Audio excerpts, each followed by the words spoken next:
All right, here we are, Mother's Day podcast. Oh, baby. This is crazy. Look at all these people here. This is awesome. I just want everybody to know, every single event we do, my attitude is, fuck it, it'll work out.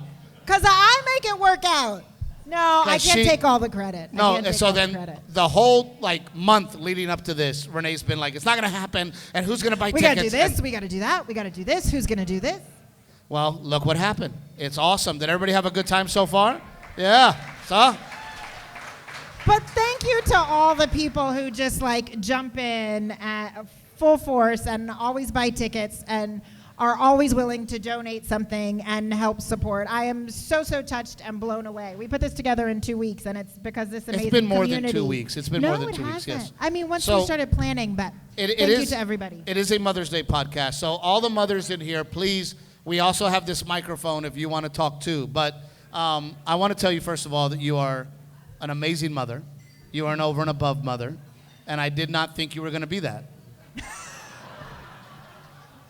You thought I was going to be a selfish bitch, didn't you? I did. I did. No, but it was interesting to me when Renae and I first got together, yeah, you did not want kids. Steve had to give me an ultimatum. I think we'd been married 7 years, and he was like, listen, we're pulling the goalie in January and having babies, or we're not. And so that was that. But yes, but I want to ask you, what was it inside of you that changed? Was it something? Did you get a feeling? Why were you evil before and now you're a sweet mama? Is that what you're thinking? No. Honestly, I feel like there was a real switch. I don't know. I was surprised myself how much I enjoyed being a mother. Kids are life-changing, and it really sort of forces you to figure out what you want, not for yourself anymore, but for this beautiful little human being. I mean, that's a question for the audience, too. By round of applause, were there other women in here that thought, maybe I don't want to be a mom, and now you feel amazing that you're a mom? Yeah? It's scary. Yeah. It's scary. You don't know what you're getting into. And you have 4. You are a brave woman. I'm maxed out. But I don't know. I knew I wanted to be a dad. You did, from the very beginning. I knew I wanted to be a dad. I was excited about being a dad. And I had been kind of like, hey, let's have kids. And you were like, I'm not ready. I think as a mom, you know it's life-changing. There's almost like the woman you were before you had children and the woman you become after you have children. It's such a drastic change once it happens. What's been the... No alone time. Someone little hands knocking on the door in the bathroom. What has been the most beautiful thing about being Garrett and Delilah's mommy? Oh gosh, it's the sweet joy of all the firsts, watching things through a child's eyes. I love holidays, but holidays are so much more magical with children and seeing their excitement. Yeah, I had a friend of mine. He goes, dude, I don't want to be a dad because I don't want to fucking go see Paw Patrol. And my answer to him was, you're not going to see Paw Patrol. You are going to see the look on your child's face. Yes, right? Absolutely. And I think that happens a lot. But I will say, now that we have 2, holy shit! Oh yeah, you should have seen me. You should have seen me driving home with the first one. I'm going 40 miles an hour. I'm making sure the car seat's in. I'm like, y'all just go around. And then Delilah, I'm like, fuck it, get in the back. Let's go. We got this shit. Well, and then we have, how many moms in here have more than 1 kid? Okay, if you have 2, keep your hand up. If you have 3, keep your hand up. If you have 4, keep your hand up. Look at this corner of Holy the room. shit. Killing How about it over 5? here. Does anybody have 5? You have 5 kids? Look back here in the back. I got 5 over here, 5 over here. How about 6? You have 6? Happy Mother's Day. Happy Mother's Day to you. How many do you have? 6? 6 kids. Are any of them here tonight? Oh. And is that one the first, the oldest? She's your favorite. Is it? Yeah, yes. She said yes. But people say all the time, they say, the first one is they trick you into thinking you could handle a second one. Yes. Is that right? That was ours. Oh my God, our first one, we were like, oh fuck, we got this, easy peasy. Steve was giving everybody parenting advice. I'm like, oh. You just got to do this. Train it the way you train a dog. I didn't say that, but yes. Yeah, but yes. But then we had Delilah, and then Delilah has, oh my God. Delilah's swim teacher is here. Delilah has wrecked our world. Coach Spars too, I think. And I do love it, and I talk about it in my stand-up. I love the fact that you and Delilah's energy is something about two women. I can't do the screaming. The screaming, I can't do it after a while. Is it just you, or ladies, can you say that it's different with your daughters? Right? Look, I'm loving every minute of it because Delilah is doing to Renae at 2.5 the shit that she would do to me. And Renae's pissed. She's like, let's go, Delilah. And Delilah's like, I don't like these shoes. And Renae's like, just put those shoes on and let's go. And she's like, no, I'm not leaving until we change shoes. And then Renae changes shoes with her, and she's like, yeah, I don't like these either. And then Renae's like, I'm going to kill this little bitch. And I'm like, that's how I feel when I'm sitting in the car waiting to go to a wedding or a dance or dinner, because you're in the closet going, I don't like these shoes. What do you think of these shoes? And now Delilah is doing the same thing to her that she does to me, and I'm loving every minute of it. I know you are. But there's different energy for me too. Oh yeah, because you'll be like, Renae, you need to tell her this, and Renae, you need to do that, and then she comes to you, and it's like, oh yeah, come No. come sleep in the bed. No. And I think that all the men in here, not to bring the men in on the Mother's Day podcast, but all the men in here, I don't know about your relationship with your son, but I am the disciplinarian with my son. I am always the heavy, and he always runs to you for the hugs and for the mommy, and I don't get that. Him? So when I have my daughter, I'm like, I'm not being the heavy again. Fuck that. I'm going to spoil her, and then you deal with that bullshit. Is that how it is at your house, Steve? All girls? Oh, shit. What did you do? That's a lot of shoes. What did you do? Oh. But how about the guys with a guy and a girl? Do you have the same situation where, yeah, Alec, you're harder on the son because you're the dad, and then the daughter, dude, Delilah comes to me, and the best part is she already knows how to play me, and she knows how to play Renae, so she'll ask Renae for a popsicle, and Renae's like, no, you can't have a popsicle, and then she's like, Dad, that ugly lady said I can't have a popsicle. And I'm like, well, fuck her, you can have all the popsicles. That's why the box is empty today, isn't it? Yes, I do. It is a different energy. Now, let me ask you this. And I don't. Maybe I shouldn't bring it up because it's going to get crazy. But explain to me childbirth. No. Did you hear that No. sound? No I'm explanation asking, required. All the women are like, oh. I can't imagine. So I was eating pizza. So I was mentally. Before you were eating pizza, you were passed out in the couch. I was tired. I did a show at Freiheit the night before. Pains. No, I didn't realize. I mean, I don't know if there's an easy way. Because I got the epidural, but it only worked on half my body. Oh, that was hilarious. And then I totally felt the other half. But I was talking to some women. I did not have a C-section. We were having a C-section conversation the other day about how brutal they are. And they slice you open, and all of your insides are out on the table. Like even nurses who don't mind blood and guts are like, said that was like one of the most terrible, awful things they've ever seen. I wasn't asking for that. No, I just wanted to know, because I think, ladies. I mean, we Madam, do it again, with so 6, I don't know. With 6. Right. All I'm saying, and I've said it before in my stand-up, if a hockey puck came out of my wiener hole, I'm not doing it again. All I'm saying is, I'm like, you know what? I'm good. I love my hockey puck, and I don't need another one, because that shit hurt. For the love of the game, baby. For the love of the game, I guess. For the love of the game. For the love. And so this is our beautiful swim teacher, and we love you so very much. I want to know, talking about Delilah, is Delilah one of the most strong-willed babies you've ever had to deal with? Coach Spar cried when Delilah stopped screaming during her lessons. And she practices showing no emotion in the swimming pool. Yeah, you are very good about showing no emotion, but Delilah, and now she's like, I love it. Oh, Delilah's got a lot of fight in her, and that's why we love her so very much. But again, talking about mothers, what is the hardest part about being a mother?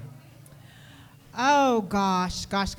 You know, I feel like motherhood is such an emotional roller coaster. There are so many, beautiful moments, and then there are so many trying moments when you are just in the thick of it, and you're like, deep breath, deep breath, deep breath. And there's a lot of guilt, too. I think that just naturally comes with motherhood because there is no manual of what is right. And even with that, even if there was a manual, each child is so different. How you mother one child over another. And you want to get it right. You love this human, and you don't always know what right is. And you know what's really fucking hard is when you see in them your faults. You want to talk about motherhood guilt, you're like, oh, I had a conversation with the counselor yesterday, and she's talking about my child being a rule follower and inserting themselves in situations that they don't necessarily belong instead of letting other people handle it. And I said, oh, I have no idea where they could possibly get that from. You know? And then they're like, oh, and he's also really funny and charming. And I'm like, oh, I know where he gets that. And he don't give a fuck sometimes. It's me. But it's hard to be a mom. But, look, and honestly, and I know we always make fun of each other, but yeah. I really do believe that because we are so different, that we make a good team. I would agree with that. I hope our children are a little less like each of us and more like the two of us together. That's what I pray. Well, that's why I think our kids are smart, because I have common sense. You have none. You have book smarts, I have none. So together, both of our unfortunateness stayed out. So it was fucking perfect. But I will say that there are moments, and this is one of the reasons that I love Renae so much as a mother, that you are so strong.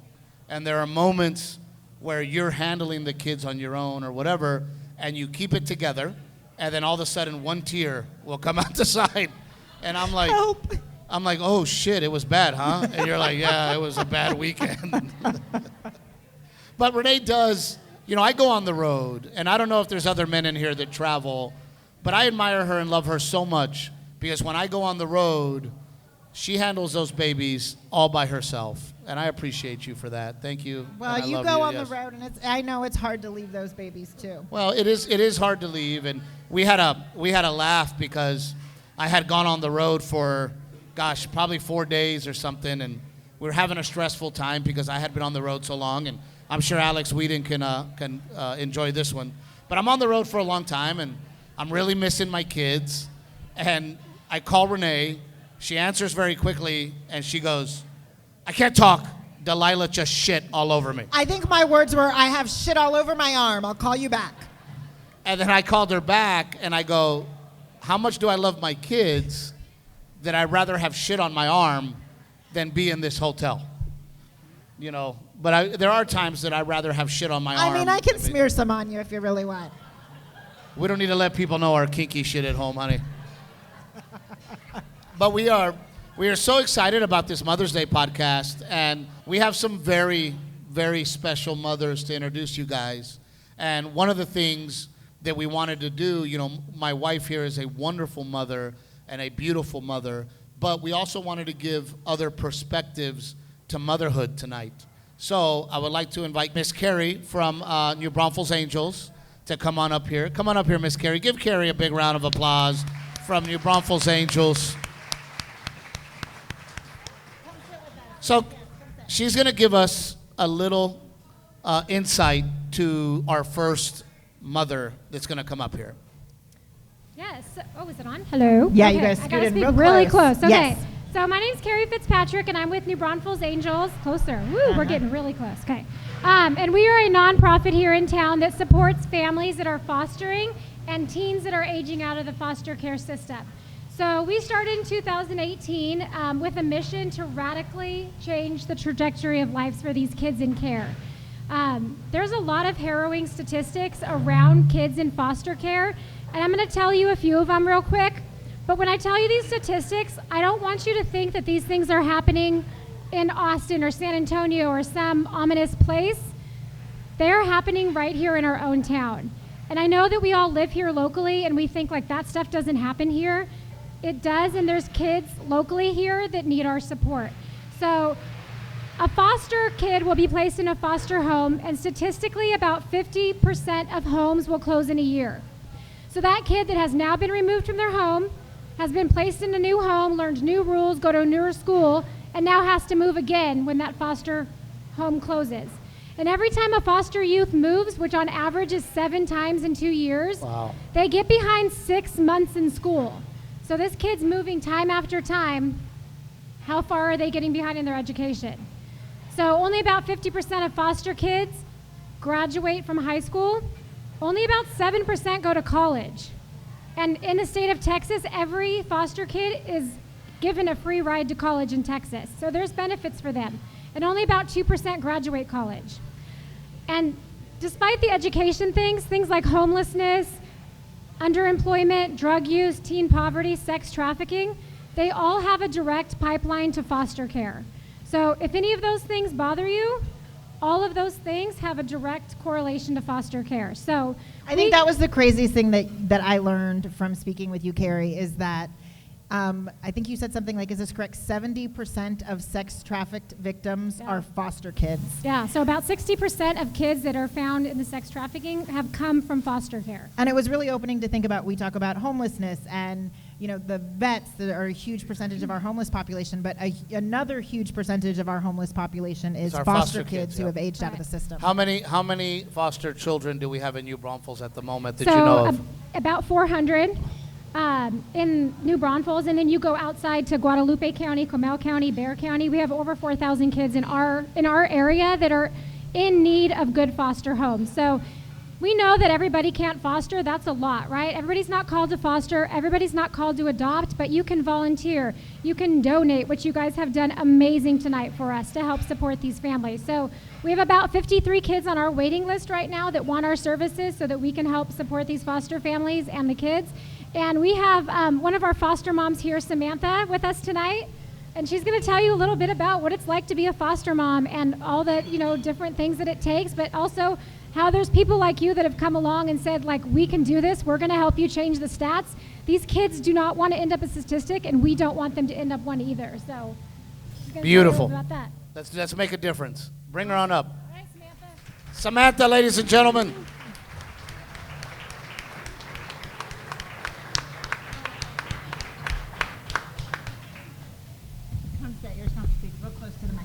I know the microphones aren't great. Again, that's the one thing that we do need to fix, honey. Samantha, what a beautiful woman you are. Give her a round of applause, please. Yep.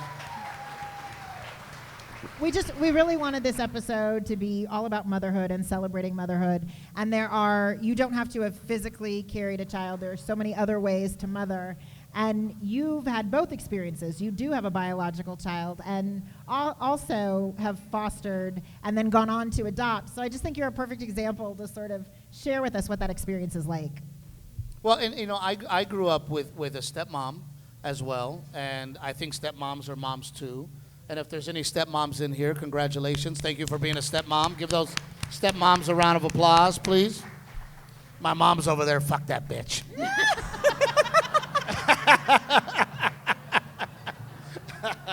But don't laugh that hard. Give me a break. So when and how did this journey start for you? My husband and I, we started fostering 3 years ago. We moved to Texas 4 years ago, and I was working from home, and we finally decided after years, I went to school to be a social worker to start with and decided I needed to be a mom first. So we moved here and decided we can foster now because I'm home full time. And we did. So 3 years ago, we got our first placement. How old was that? Was it a he, a she? She was 2 days old. We picked her up from Oh my gosh, 2 days old? from the hospital. And is she still in your home? We just finished her adoption in November. She's 3 now. Wow. So now I have to ask you this because I'm a husband. Was there a lot of conversation between you and your husband about, we're going to do this? How did your husband feel about it? Was there some convincing?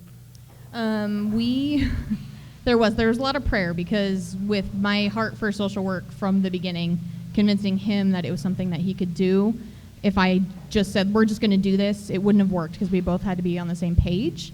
So there was a lot of prayer, and it took a good 6 years of prayer and then a full year of living here in New Braunfels before he saw the real need and stepped in with us. What do you think the reservations were, and what do you think changed his mind?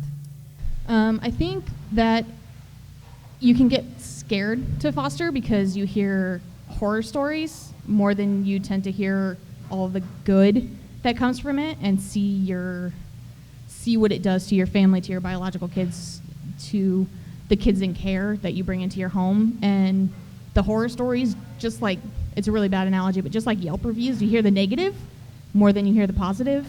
There are so many more positive stories than there are negative in foster care once you're in it. So three years of trying to adopt. What's the process? We didn't actually try to adopt. I guess that's not true. We did initially go into foster care with a heart for adoption. I'm the daughter of an adopted mom and uncle, so adoption's in kind of our family blood. My grandma's fostered. It's just kind of where we come from, where I come from. But we actually have a heart for helping our kids' biological families. So we, with Sophia, our now 3-year-old, we worked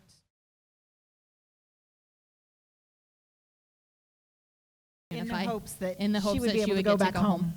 Yeah. You just keep amazing me. You are wonderful. So then what happened?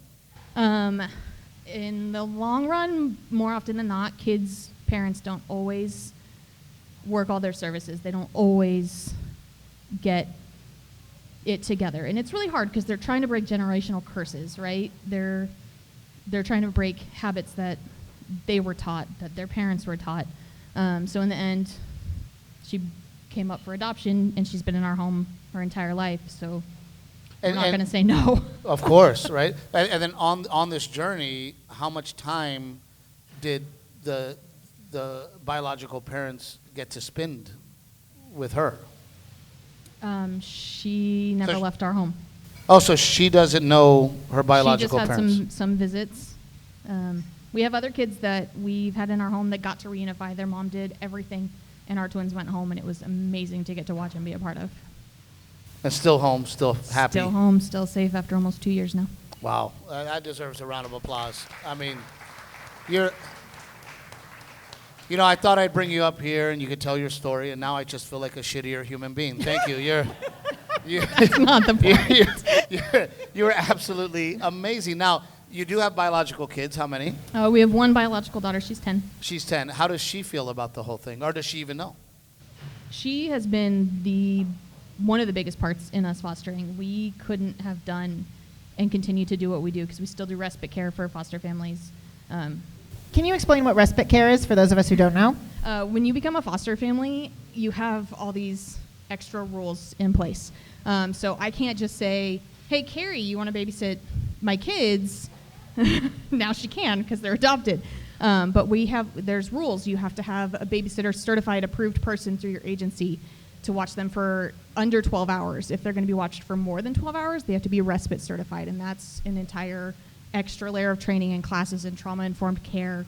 And that's really hard to come by, so foster parents usually end up relying on each other to watch their kids, and we're already got a lot of kids in our home, and they've got a lot of trauma. So let's stop right there. How many kids in your home? Currently, we have our 3. The max we've ever had is 4, and then because of the way babysitting and respite works, any given week. 3 in addition to the 2? We have 3 total. Three total. We have 3 girls. Okay. 3 girls. 3 girls. 2 from foster care, adopted, our biological. So you adopted another one? We did. She's 5. My God. What? I mean, stop. You're amazing. What are you going to do when they're in your home already and say no? No, she's my daughter. You are beautiful, absolutely. So then the second one, how did that go? How old was she? She was 3.5, and then we adopted her the day after her 5th birthday. Wow. Wow. And then tell me more about your biological daughter and how she's been a big help. Oh, she's the best big sister. She was an only child for 7 years, so watching her adjust to having a new baby sister who may or may not stay forever, and then twin 2-year-old boys who were awesome, but twin 2-year-old boys. She just stepped up and stepped in. She keeps doing it. We just did respite for a 5-month-old, and she was like, Mom, can I hold him? Can I help? What can I do? And we're 3 years in now, and she's just turned into the best big sister, the best helper. She'll tell anybody that they should be a foster home, and I'm like, well, you should. You should keep doing that, kid. What have been the biggest challenges? Kids that come into your care, because of what they've experienced, they have a heightened level of trauma. And a lot of them have significant delays. So you've got therapy services that they have to be in. You have visitation. You're kind of stretched with how much extra is put on your plate on top of just being a parent to them. So at one point, I think we had, between our 3 kids, almost 10 therapies a week. Wow. And who provides the therapies? You guys pay for that, or? Every kid in the foster care system in Texas has Medicaid. So they have everything paid for, all their dental, all their doctors, all their therapies. It's just finding the ones that take it and then managing and getting all that care for them. Wow. I got to be honest with you. I don't know how you do it, and it is amazing that you do.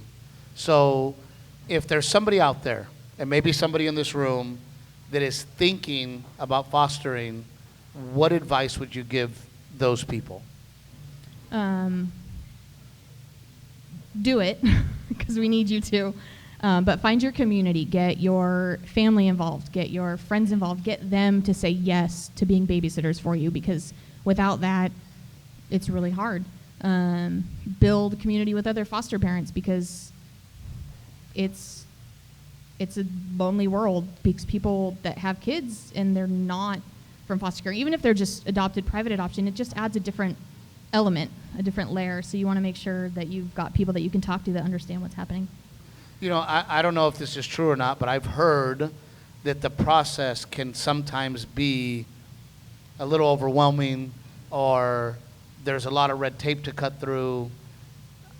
Can you talk a little bit about some of the shortcuts, things that they can do, or some of the things that you'd like to see change within the state for foster homes? As far as being able getting to licensed, or like the process once you just all of once it, you are. getting licensed and the process. The licensing process is actually really easy. It's not a hard process to get licensed to be a foster parent. It's just going to take time on your part. So we did it in about a month. Some people it takes 6 months. So it just depends on how fast you want to get your paperwork done. It's a lot of online training, like trauma-informed care, medical trainings online. DFPS has a lot of stuff online. And then once you are fostering, that's where it gets a little bit convoluted, because every single case is different. There's not going to be cut and dry. There's like a timeline that they'll hand you in the training, and they're like, it's going to be 6 months and you're going to have this, and then it's going to be 12 months. And then you're sitting there and you're like, no, that's not how it's going to work. I don't know that I can speak to what needs to change, because I just know how to live in what is. Yeah. What if there's some of us who we know are not called to be a foster parent, but it is something that is important to us and we feel called to help in our heart? How can we do that? The event here for New Braunfels Angels, we were part of their Love Box program. So they have families or groups of friends, girlfriends that get together and they say, we want to be part of this Love Box program. And then for a year, you wrap around one foster family. So we were the recipients of the Love Box program last year, which we had an amazing family, and they took us to their ranch, and our kids got to drive on their ATVs, their go-karts. Sometimes families will do gift cards or actual boxes of diapers. Another thing that the Angels do really, really well is gather diapers and wipes and stuff for families that are on their wait list that don't have a Love Box family wrapping around them. People that take in 3 kids under 2 years old, and they're like, this is a lot of diapers. And they do a really good job of doing that. Have you fostered teenagers or kids that are older? The oldest we've had was our 3.5-year-old when she came into our home, just because of the makeup in our home and the rooms that we have, because there's rules around that. So I think our next goal will be older kids. Well, you are such a treat to have, and you're a beautiful woman, and I'm glad that the New Braunfels Angels found you and you found them, because wow, what a wonderful story. And I think I speak for everybody here. Thank you. Happy Mother's Day. Happy Mother's Day.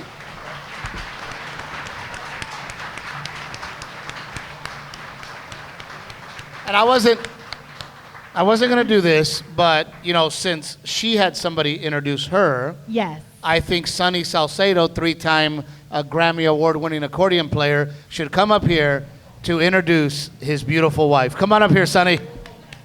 Give Sonny a round of applause, please. You might have seen him in the movie Lord of the Rings. Sonny, tell us about your beautiful wife, and then tell us. Stu's totally putting you on the spot, isn't he? He does that all the time. And by the way, she's really lucky, number one. And people don't realize that Sonny Salcedo also resides right here in New Braunfels, Texas. We have so much talent here. Give Sonny a round of applause, please. Vicky's so nervous. Now, what do you want to know? I want you to tell us about her. And, about Vicky? Yep, and why we chose her. Oh, well, Vicky, let me tell you. Vicky is the athlete in the family. I know I look like the athlete in the family. What? What? I don't? Well, you look like a bowling ball. Well, that's a sport. That's a sport. No. Vicky is actually a really sweet person. When I first met her, she was really, really quiet. And she's still really quiet, but not as quiet. As we've aged, we both have become more vocal, right? But does that mean you yell and fight a lot? Is that like my house? Is that what you mean? Well. Oh, maybe so. Maybe a little bit. But she's always been the type of person that doesn't ask for help. She always does everything by herself, and she's selfless. She is nonstop. I don't know how she does it. I tap out. I'm like, I'm done, and she's like, no, I got to get this done, and so she puts everything into it, and she's like a super mom. But wouldn't you say that I honestly feel that God gave moms another gear?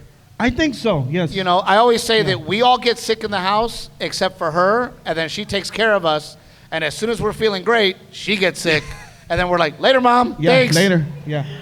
No, she does she has another gear, and I don't know how she does it. I get overwhelmed with just trying to sort the clothes. I'm just like, what? How do you do that? Well, she's always been somebody who's gives herself, and gives everything to the family, everything to the kids, always taking care of me. I dressed myself today because I did a 50s thing.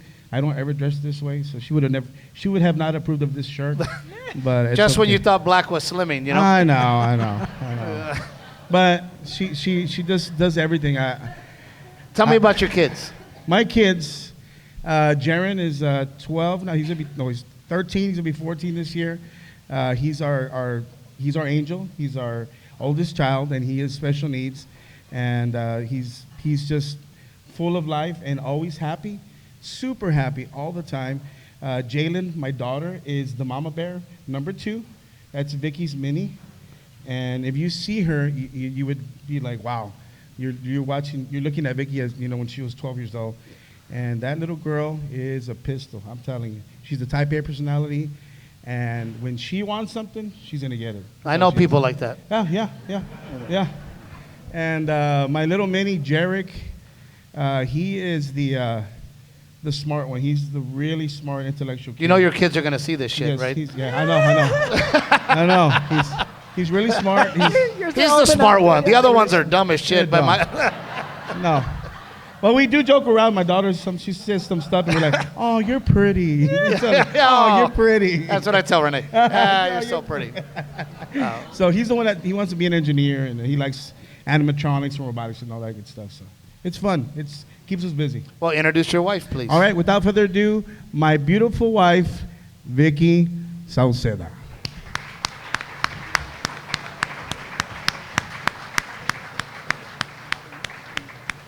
So one of the reasons that we picked Vicky is because not only is she an overachieving mom, she's also married to a gremlin like Renae is. And people go, how talented are you guys? I'm like, well, look at our wives. But my wife and I, Vicky, sometimes we feel overwhelmed. Sometimes we look at our kids and we just go, I don't know if I can continue. It's hard. Mm-hmm. And then we see a mom with a special needs kid.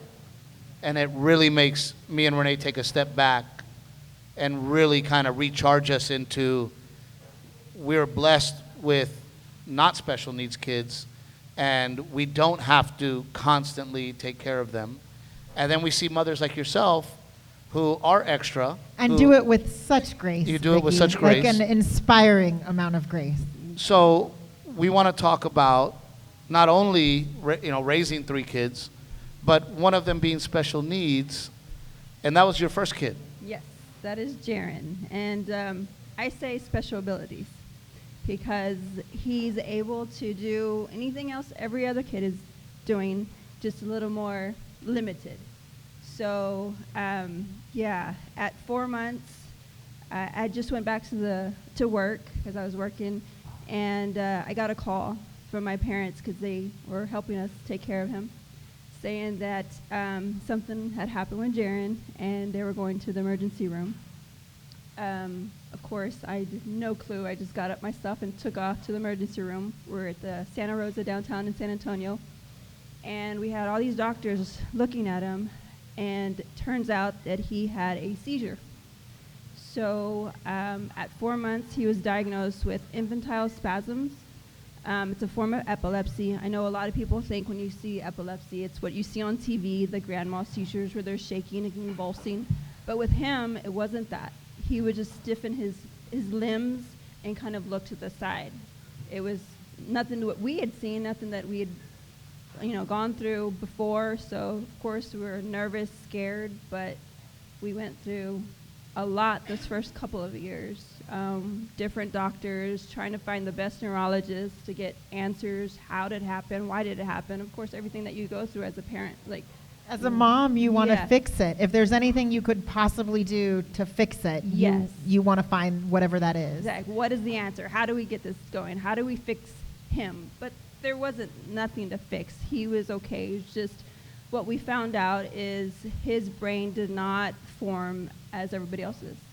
There was a portion on the backside of his brain that just did not form like everybody else's. So that caused the seizures to progress. And they tried with surgery to resect part of that to see if that would help when he was 1.5 years. That was the hardest time that I've ever had in his 13 years, giving my baby to a doctor to open up his brain, to remove part of it. It's unimaginable. It's hard. It's not something that any parent wants to go through. But we trusted what they were telling us. We trusted what they were doing. And he came back out of the surgery with a little white cap on his head. I remember that. A little white cap, still dazed. But within a few hours, he was sitting up with the biggest smile on his face. And that is how he's been through everything that he's gone through. He has a smile that just lights up the room, and he loves to give kisses. And it's contagious. So when I have a hard day, when the kids have a hard day, Sonny has a hard day, we're like, what's so hard about it? Every day is okay for us because Jaron wakes up every morning he has seizures when we don't see them. He goes through that at night. He goes through it in his sleep. We don't see that. But he wakes up with a smile. He wakes up happy, and he's ready to go for the day. He says, we tell him, ready to go bye-bye?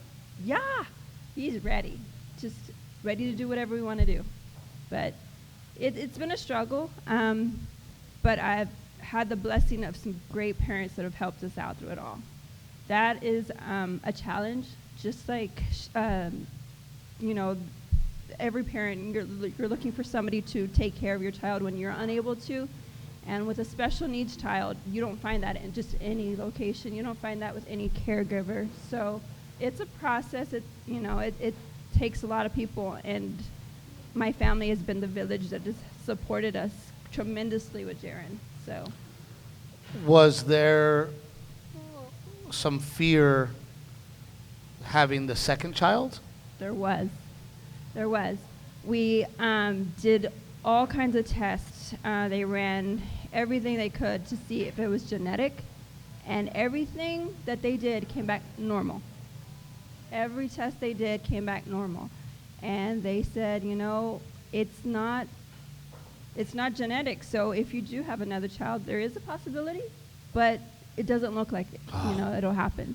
But you think about it. Like, I would imagine the first 6 months with that baby home. What was that like? It was rough. It was rough to see him go through it. Me as a mom, I wanted to protect him. So if we were out in public and he went into a seizure, I kind of like guarded him with my life, because people tend to not understand, and they look at you a certain way, they look at the baby a certain way, like something's wrong. So you kind of feel that, you feel those looks. You feel that energy. Yeah. And you don't want your child to feel that energy. Exactly, and you don't want that. And even now, the little kids, they don't understand. So they look at him and they're like, what's going on? Why is he in a wheelchair? Why is he wearing a helmet? Why does he have his AFOs? But it's tough when you have to think about that. And of course, Mama Bear and you is like, he's fine. Everything's okay. He'll be okay. But I'm saying with the second one, were there moments of, I have to really watch this baby because what if it happens again? Happens again. I guess along with that, I can imagine the first couple of months with the pregnancy being scary, and then you get genetic results, and there's a little bit of a sigh of relief. Yeah. And then you have the baby. Was there a moment when you were like, okay, we're in the clear, I can breathe easy? Well, see, when we had Jaron in the hospital, I was pregnant. And there wasn't really time to think about that. Although you had that thought, you're so busy taking care of your first child. You're in the moment with him and making sure he's okay. And then Jalen comes along, and then you're like, okay, we have the baby and we have Jaron, and we're trying to, juggle the two and watching. And how many years apart are they? They're a year and a half. Oh my goodness! So a year and a half apart. Yes. Wow. They're a year and a half. So, yeah, we had to really watch. We did all the testing again. Jalen went through a couple of tests to make sure she was okay, and they found that she was fine. She was, okay. So it took us a while just kind of feel that ease, but eventually it did. Wow. And how do Jared's siblings feel now? They're very protective, very protective. Like Sunny said, Jalen is Mama Bear. She's like, why are they looking at my brother like that? Especially when she was smaller, she didn't understand. She's like, they don't need to look at him like that. He's okay. Why are they doing that? And we would tell her, there's just some things that people don't understand because they don't know what you're going through, but it's okay. And now she takes care of him like she's Mama. She'll tell him, nope, you can't do this, and she treats him just like she would Jarek, which is the baby. And they're great together. Wow. Yeah. So for that new mom that now has a special needs baby, what advice do you have for them? I would say everything's going to be okay. It's a challenge for sure. It's tough. But don't feel that it's your fault.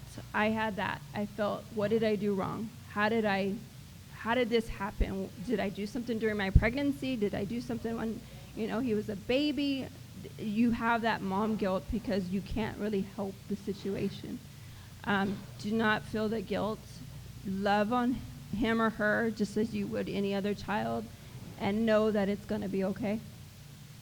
It's tough, Beautiful but it's advice. going to be okay. Yep.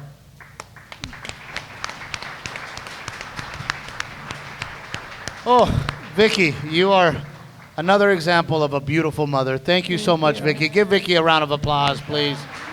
Thank you, Vicky.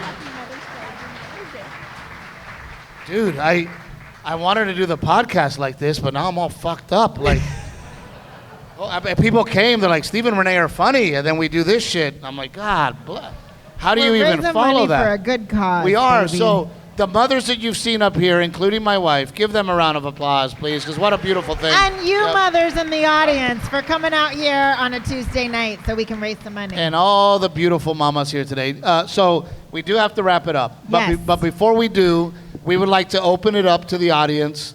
You can ask any question you want. However, I prefer that it be mom-centric, since we are celebrating mothers. So anybody that has a question, Joe, if you could move this microphone over to the front, and you can come up and ask a question. Do we have anybody? Where did Joe go? Timmy will do it. There's Timmy right there. I'm very proud of Timmy. He's a grandpa. Give Timmy a round of applause. He just became a grandpa. All right, so anybody that would like to come up and ask a question, we'd love to have you. Please, please, please come up and ask a question. Anybody has a question? No question. They're afraid you're going to roast them. Probably. Dude, you know what Garrett told me today? I go, hey, buddy. I know you roast at school. I go, why don't you roast me? And he goes, I can't roast trash, Dad. I was like, holy crap. That one hurt a little. That was good. Yeah. That's a good roast. Anybody? You don't have to come to the microphone. If you want to just raise your hand, if that helps. Raise your hand. Any questions for me or Renae? Anybody? No, I guess we're getting this auction started. Let's do. Any opinions on motherhood that you'd like to share? Anybody? Oh, and then as we were walking around, there was another foster mom here. I'd like to recognize this other foster. Please stand up, young lady. We have another foster mom in the audience. They have what is called a teen home. So they only foster teens. They currently have 3 teens in their home. And Carrie just told me that you guys are getting 3 more. Come on over here, girlfriend. There we go. Give her a round of applause. Make her feel comfortable. Oh, I don't know if it's on. Where did our sound tech left? Steve. Oh. Steve again. Thank you, Steve. Thank you, Steve. Steve's been so helpful. Thank you, sir. We'll get you going. And by the way, the wait staff, the bartenders, the cooks, give them a round of applause, Thank too, you, please. Los Fontanas. Yes, I'd like to thank Israel from Los Fontanas. Try it now. Nope. Or come to this microphone. Come sit with us. Come join us. Let her hear it. Come on. Let's make her comfortable. Hi. Is that close enough? Okay. Yeah, you gotta get real close. Nice and loud. Hi, my name's Chelsea. That's my husband, Aaron, over here. Oh, now it's on. Yeah. So we started fostering. We've been licensed almost 2 years now. We exclusively take teenagers. My youngest son is 13. He'll be adopted on Friday, actually. He's been with us for 2 years. He's our only foster placement currently. So we have 2 kiddos who were adopted December of 2021. My oldest is 19. She's a freshman at Texas State. So we're really excited for her to be able to take advantage of all those resources. And you told me you are 25 years old. I'm 25. My husband's 30. It gives us a really unique perspective. So sometimes the kids have a little bit easier of a time kind of talking with us because we're not. Speak the lingo. Yeah. My 13-year-old does teach me a lot of slang still at this point that I thought I would still know naturally. I thought that at 25 I would be really with it, and he'll come home and just spit these words out that I'm like, I don't know what you're anything saying. you're saying anymore. Yeah, so he'll come home. He's like, I got a new word for you. You want to hear it? And I'm like, do I want to hear it? I'm like, but yeah, there's a couple different types of ways kids get into your home. If you take emergency placements, you may get calls in the middle of the night like, hey, I can be there in 2 hours with the kiddo. Do you have an opening? Do you want them? which is we've done a couple times. Sometimes we've done matched adoption. So our 2 older teens, they came to us. We knew they were ready to be adopted. They knew we were ready to adopt. We met them a few times, and we adopted them within a few months. Wow. We adopted her 10 days, like a week before her 18th birthday. We squeezed it in just under the wire before she aged out. They actually waived the 6-month waiting period for us. The kid has to live with you for 6 months. They waived it to 3 months so that we could get her in before she aged out. Wow. So we're currently looking at, we submitted our home study for another matched adoption placement for 3 more teenagers that are 13, 14, and 16. Well, you are amazing. Give her a round of applause. Congratulations. We're so excited that you ended up here tonight. That was a special treat. We hope you guys had a good time. Well, I hope that gave you guys a little bit of time to ask a question. Any questions? Anybody? Nobody? If anybody would like to know, yes, it was fun turning my wife into a mom. Yes. Thank you, Mom. I know you always laugh at my jokes. Yes. Oh, not for me? Quiet on the set. It's for Miss Renae. Nice and Yes. loud. We can't hear you. Yes, it's little and I don't mind. Do you have a favorite? A favorite position or a favorite child?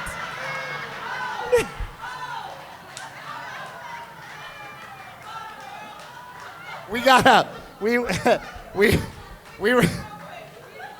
recently this makes me think of this. We recently got a sleep number bed, and then Renae calls me. She goes, "They're telling me we have to name the bed." When you do, there's an app, and you have to name your bed. I go, "Name it, not tonight."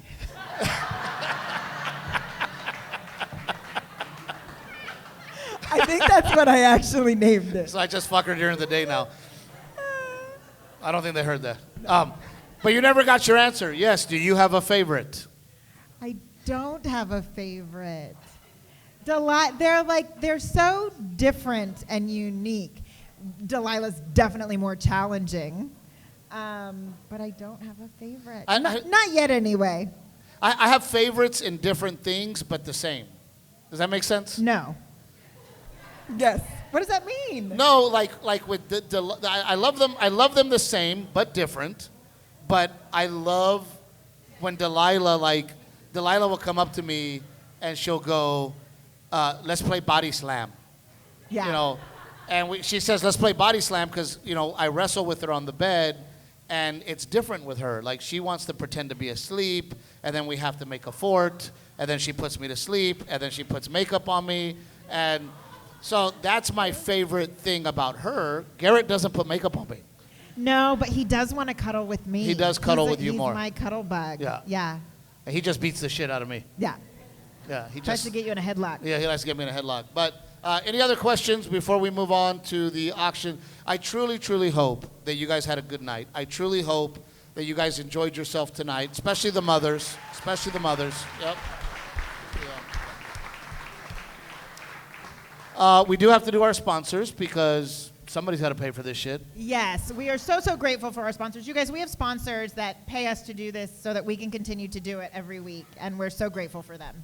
Yes, Aztec Chevrolet. If you're trying to buy a Chevrolet or a Ford, give them a chance, please. We love them very, very much. If you haven't downloaded Pick Cherries to listen to our podcast, please do. Pick Cherries. It is an app. You can listen to podcasts very, very simply, ad-free. And you can share them. You can cut a little clip from any podcast, ours or any other podcast on their platform that you like to listen to, and share it with your friends. And those of you that know me, I support veterans, and we have a veteran-owned coffee company called Old Salt Coffee. If you're drinking coffee, please support them. Thank you. Yes. Thank you. I would also like to thank Los Fontanas for opening their doors for us and making sure that we could be here. Give them a round of applause, please. Thank you, Israel, for having us tonight. I would also like to thank Jake, my partner at Helicopters for Heroes, who always, always, always shows up and always helps. Give Jake a big round of applause, please. Yep. I also want to thank all of our staff that makes things happen. Miss Lori, Miss Rebecca, Joe, Kyle's here, Timmy's here, all of our staff that always makes things happen. Miss Rebecca, all the people that work with us, not for us, but with us. We love you very much. Thank you so, so very much. Give our staff a big round of applause, please. Yep. I forgot to give Mike. And, of course, Mike, if you're thinking about switching to Geico, he is the caveman. That wraps up the podcast portion. I would like to have some fun with you guys now and do a little auction, do a little roasting, and make some more money. Are you guys in? Yay. Yes.